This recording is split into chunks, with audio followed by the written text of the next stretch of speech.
বেগুন ভর্তা কে কে পছন্দ করেন বলেন তো? আর যদি হয় সেটা পোড়া বেগুনের ভর্তা।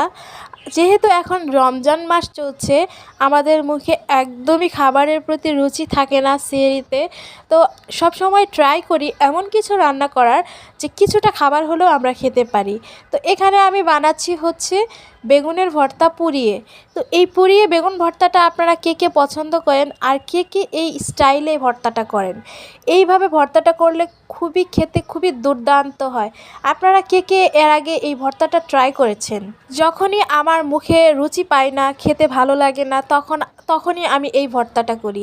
আর অবশ্যই এই পুড়িয়ে ভর্তাটা করি। আর বেগুন খাওয়ার উপকারিতা সম্পর্কে আপনাদের এখন আর নাই বলি। প্রচুর পরিমাণে অ্যান্টিঅক্সিডেন্ট পাওয়া যায় এই বেগুনের, যা শরীরের টক্সিন বের করে দেয়।